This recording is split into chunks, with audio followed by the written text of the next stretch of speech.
First of all, I have nothing but praise for the Indian authorities, the Indian government, for chasing the terrorists 17 years, more than 17 years down the line, and for bringing them to justice. They deserve justice. The families deserve justice. It was a trauma for Israel, but above all, it was a trauma for India. Second of all, I think it sends a strong message to terrorists anywhere that we will never give up. A very important development. How do you see the news of 2611 mastermind Tahawwur Rana being extradited to India?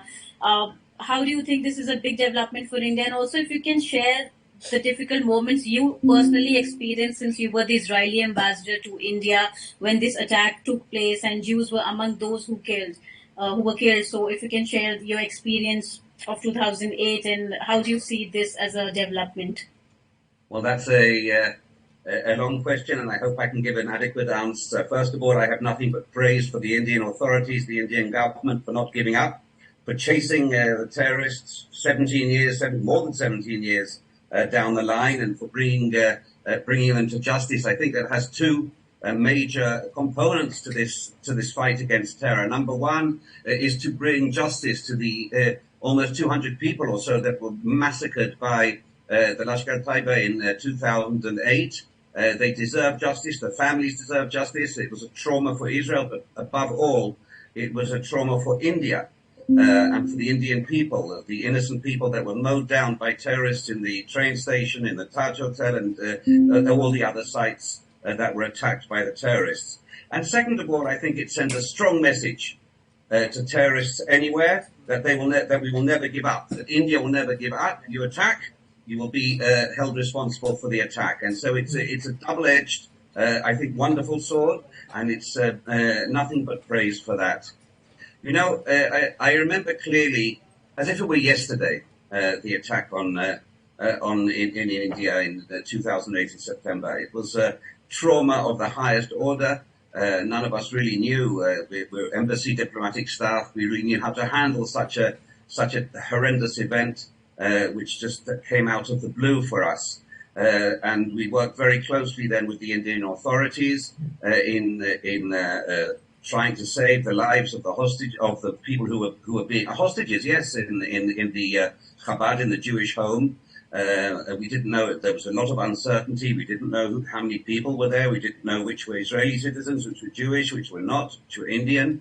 And the cooperation then at the time is indelibly marked in my mind. And I remember every moment of it from beginning to end. It was a 4 or 5 day horror that we all went through. So, yes, I believe, Ayusha, at the time, that the terrorists thought that this would bring a wedge or push a wedge into Israeli-Indian relations. In other words, if we're attacking Jews and by attacking Israelis, it would drive a wedge between India and Israel. And actually what happened was the opposite, which showed and that we became closer. We have the joint approach to attacking terror wherever it rears its ugly head. And I think that today is in many ways a historic or a momentous occasion in the fact that people are being brought to trial and being extradited to India for the crimes that they committed even 17, 18 years ago. Right. Ambassador, just one more question.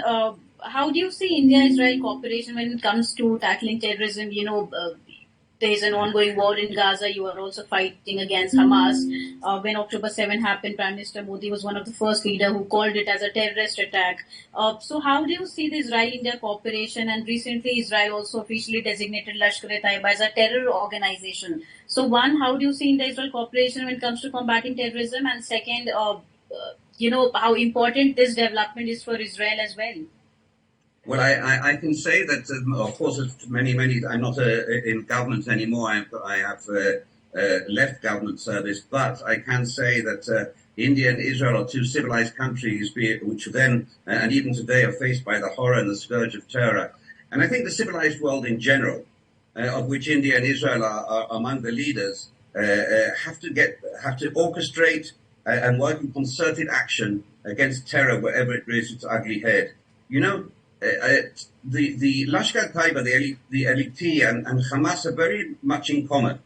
Terrorism is terrorism, but to enter into a neighboring state and kill and murder and massacre as many people as possible just for the sake of killing and massacring and murdering is the worst of any type of bestiality. And it's wonderful that India and Israel and others can work together, are working together to wipe this scourge off the face of the earth. And I think we have to continue in this vein, and we have to make sure that terrorists, wherever they may be, in India, in the Middle East, elsewhere, they should know that there is no escape from the repercussions of carrying out terrorist activities. And we are showing that here. We are very strong on that. There's a great deal of difficulty inside of Israel. There's a great deal of lack of cohesion vis-a-vis the government right now. And I'm certainly not a fan of the current Israeli government.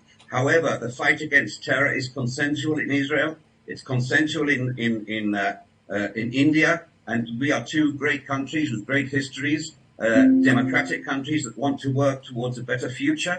The people of India, the people of Israel. And I'm very glad indeed that we are able to cooperate. And one of the harbingers and one of the incidents or the issues of tragedies that pushed us more together was this very attack, this horrendous attack on Indian soil in Mumbai on the 26th of November in 2008. And so, yes, nothing but praise. Yes, we have to continue to work with the civilized world against terrorism. And yes, we shall all overcome in the end, basically for the simple reason we have no choice. We cannot give in to terrorism.